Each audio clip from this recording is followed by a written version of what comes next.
احوالتون چطوره؟ امیدوارم که همیشه خوب و سلامت و رو به موفقیت باشین. من احمد رضا رضایی هستم، 25 سالمه و حدود 1 سال هستش که به آلمان مهاجرت کردم و این کانال رو من تازه تشکیل دادم و میخوایم با همدیگه راجع به مهاجرت، یادگیری زبان، رشد شخصی، تکنولوژی و خیلی چیزهای دیگه که خیلی به ما میتونه کمک کنه برای داشتن یک زندگی فوق‌العاده صحبت کنیم. امروز میخوام من در مورد زبان آلمانی و یادگیری زبان آلمانی و اینکه ما چجوری میتونیم در عرض 6 ماه مدرک به سوای خودمون رو بگیریم صحبت کنیم. کاری که من در ایران کردم کار زیاد مشکلی نبود و با دونستن یه سری نکات تونستم در عرض کمتر از 6 ماه از A1 تا بسوای و بعدش دریافت مدرک بسوای رو برم جلو. و من دوست دارم که امروز با شما این نکات رو به اشتراک بذارم که شما بتونید هرچی سریعتر مدرک رو بگیرید و پروسه مهاجرت رو تکمیل کنید. و قبل از اینکه شروع کنم یک سری نکات راجع به زبان میگم، یک نکات کلی، و بعد هر کدوم از اینا رو من برای شما بازش میکنم. هر زبانی فرقی نمیکنه، زبان آلمانی باشه، فارسی باشه، انگلیسی باشه، عربی باشه و غیره، از 6 تا بخش تشکیل شده. اولین بخش گرامر هستش، دومین بخش لغات هستش، سومین بخش صحبت کردن که به آلمانی میگن اشپرشن، چهارمین بخش گوش کردن که میگن hören، پنجمین بخش نوشتن که بهش میگن schreiben و ششمین بخش آخرین بخش هستش خواندن که بهش میگن lesen. ما برای اینکه بتونیم خیلی آلمانیمون رو خیلی سریع بکشونیم بالا، یا هر زبان دیگه فرقی نمیکنه، اول باید روی دایره لغات و یه سری گرامرهای کلیدی یاد بگیریم و از اینا استفاده کنیم برای جمله سازی، برای اشپرشنمون. خب بریم سراغ تک تک این بخشا. اولین بخش لغت هستش که من زمانی که داشتم زبان آلمانی یاد میگرفتم از منابع متعددی استفاده کردم. یکی از این منابع اپ بیاموز بودش که شما اونجا کلی لغت به همراه جمله پیدا میکنین، از سطح مبتدی که A1 باشه تا سطح 3 سوای. شما لغات مختلف به صورت در درس‌های مختلف، درساش به صورت مطابق با درس‌های کتاب منشن درست شده و شما میتونین لغت رو که میبینین اون قسمت بالا یک بخشی داره، شما میتونین تلفظ صحیح لغت رو گوش کنین و قسمت پایین در بیشتر موارد یک یا چند جمله وجود داره که شما اون لغات رو در جمله یاد بگیرین و این خیلی مهمه. شما جمله رو بخونین و لغت رو در جمله یاد بگیرین، این خیلی مهمه. و دومین منبعی که من استفاده کردم اونیزیشای دقایی بودش که همون اونیزیشای ما میگیم. در اون کلی لغت وجود داره، کلی لغتی که در کتاب منشن اصلا وجود نداره، بیشتریاش شما میتونید اینجا پیدا کنین. هر کدومش هم یه دونه جمله داره برای مثال و شما میتونید خیلی راحت در جمله اون لغت رو یاد بگیرین. و من برای جمله سازی و اینکه بتونم تصحیح کنم جمله سازیمو از اپ گوگل ترنسلیت استفاده میکردم، چون این امکان در بیاموز برای من نبود. از این اپ استفاده میکردم که بتونم قشنگ جملات رو درست و بتونم تصحیحش کنم. میرسیم به دومین بخش گرامر هستش. برعکس اون چیزی که خیلی ها فکر میکنن، گرامر خیلی چیز پیچیده ای نیست و نمیخوان خیلی تا اون تهش برین. شما باید یه سری گرامرهای کلیدی رو یاد بگیرین که من بعداً سعی میکنم که یه سری نکاتی که خودم جمع کردم و به شما بگم و مطمئن باشی با دونستن همین گرامرهایی که من به شما میگم خیلی راحت میتونی از پس آلمانی بر بیای. شما نیاز ندارین گرامرهای دیگه فقط وقت شما رو تلف میکنه. همین 6-7 موردی که من به شما میگم خیلی راحت شما از پس اشپرشن، schreiben, lesen, hören از همه چی، در صورتی که دایره لغات شما هم بالا باشه و شما کار کنین. وقتی که این گرامر رو من به شما میگم گرامر رو که میدونین، لغات رو که یاد میگیرین، سعی کنین تمرین کنین که من در ادامه به شما میگم چجوری. و این بحث گرامر میرسیم به بحث اول، لزن. وقتی شما لغات رو در جمله یاد میگیرین، شما لغت رو میخونین بعد جمله رو میخونین. این یعنی یک تمرین لزن. شما میتونین به علاوه از کتابای که بچه ها استفاده میکنن، چون در اون کتاب از لغات ساده و جملات ساده استفاده شده، میتونین از اون استفاده کنید. و در ادامه میتونید از کتاب‌های علمی آلمانی میتونین استفاده کنید که سطحشون بالاتره. و با تمرین، لیزن فقط تمرینه، هیچی نداره، گرامر خاصی نداره، فقط یه گرامر کوچیک داره که بتونین زمان‌ها رو تشخیص بدین برای ترجمه درست. برای لیزن نیاز به گرامر زیاد آنچنانی نداریم، فقط لغته، دایره لغته.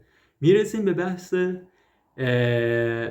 هوگن. برای هوگن من به شما پیشنهاد میکنم که پادکست‌های آلمانی گوش کنید. من خیلی از کسا بودن و آشناهایی داشتم که اصلا نه زبان، حالا یه زبان دیگه بودی، زبان هندی، نه میدونست چیه، نه لغاتشو خونده بود، نه درسشو خونده بود، هیچی، ولی اون آهنگای هندی رو که گوش میداد بعد میگم من متوجه میشم. نگاه بعد یه مدت میگم من متوجه میشم این هندی‌ها چی میگن. فیلم‌های دوبله هندی مثلا دوبله فارسی نبود و نگاه میکرد، خیلی راحت ترجمه میکرد. این یعنی چی؟ شما میتونین خیلی راحت با گوش کردن پادکست آلمانی میتونین آهنگ آلمانی گوش کنین، میتونین ناخشت یا همون اخبار گوش کنین و غیره. هوگن شما گوش شما عادت کنه. اوایل یکم سخته فهمیدنش، ولی کم کم کم کم گوش شما و ذهن شما عادت میکنه به شنیدن جملات آلمانی. خب میرسیم به بخش بعدی که بخش شغایبن هستش و بخش بعدیش بخش اشپقشن. شغایبن و اشپقشن شبیه همه.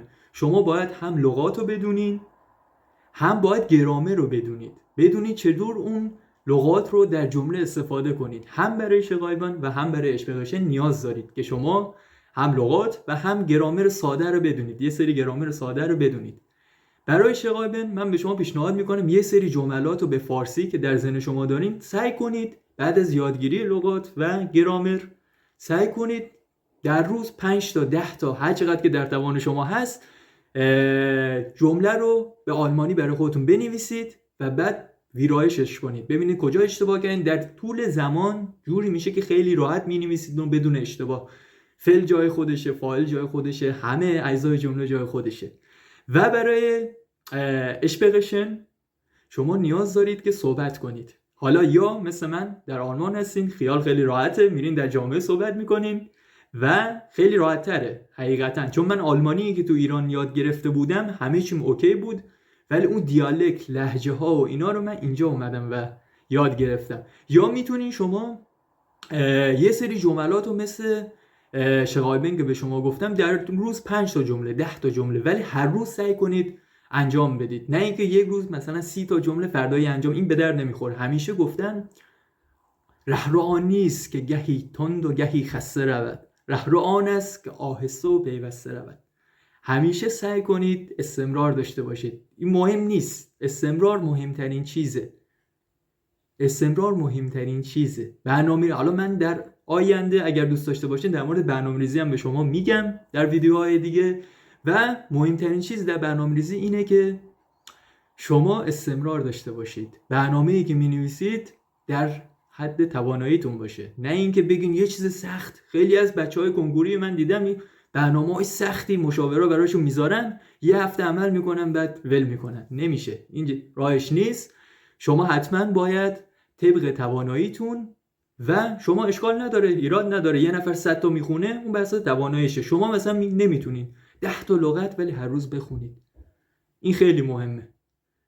10 تا لغت ولی هر روز بخونید. حالا این یک مثال بوده، شما 20 تا 30 تا 40 تا ولی هر روز بخونید. نیاز نیست در روز 1000 تا یاد بگیرید که امکان پذیرم نیست، چون برای یادگیری انرژی خیلی مهمه و تمرکز خیلی مهمه. وقتی شما اون لغات رو زیاد میکنین، فشاری که بهتون میاد، وقتی که 4 تا لغت یاد میگیرید و اون 4 تا لغت رو 4 بار تکرار میکنید، خیلی بهتر اون لغت در ذهن شما میمونه تا 10 تا لغت یاد بگیرید و اون 10 تا رو یک بار تکرار کنید. بروسلی گفته از اون نترس که یه حرکت رو از اون نترس که 1000 تا حرکت رو یک بار انجام داده، از اونی بترس که یک حرکت رو 1000 بار تکرار کرده. اون خیلی ماهره، از اون باید بترسی. برنامه‌ریزی همینه، آهسته پیوسته. و یه چیزی که وجود داره در لغت به شما بگم، تکرار تکرار تکرار تکرار. مهمترین چیز تکراره. میخواین یاد بگیرین تکرار کنین. یک بار مطمئنم فراموش میکنید، 2 بار 3 بار 4 بار دیگه ملکه ذهنتون میشه.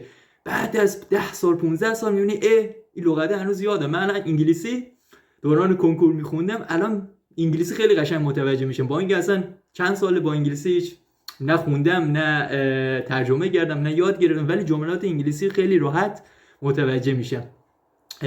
و این از این یک نکته دیگه که خیلی میتونه به شما کمک کنه اینه که سعی کنید به آلمانی فکر کنید. حالا بچه‌هایی که آلمانی یاد میگیرن به آلمانی، بچه‌هایی که انگلیسی یاد میگیرن به انگلیسی فکر کنید. چون ما در طول روز خواسته یا ناخواسته به چیزها مختلفی فکر میکنیم. این طرفاً هم به شما کمک میکنه که زبان خوب یاد بگیرید، چون هر دفعه سعی میکنید به اون زبان، اگر بتونید عادت کنید خیلی عالی میشه. به زبان مورد نظری که میخوان یاد بگیرین به همون زبان اون فکر رو انجام بدید. هم به شما کمک میکنه که فکرها رو کمتر کنید چون بالاخره مسائل زیاد و اینا، وقتی سعی میکنین به زبان دیگه‌ای که زبان خودتون نیست دیگه مجبور میشین که یه تنبیه میشه زیاد فکر نکنید. هم به فکر کردن کمک میکنه، هم که به شما کمک میکنه که زبان آلمانی رو یاد بگیرید. خب این بود مطلب امروز، امیدوارم که برای شما مفید بوده باشه و من سعی میکنم در ادامه مطالب دیگه در مورد یادگیری زبان و رشد شخصی و مهاجرت به آلمان، زندگی در آلمان و خیلی چیزهای دیگه با شما به اشتراک بذارم. اگر از این ویدیو خوشتون اومد و مطالب برای شما مفید بود خوشحال میشم که لایک کنید و برای دوستانتون به اشتراک بذارید. قربون شما، بدرود.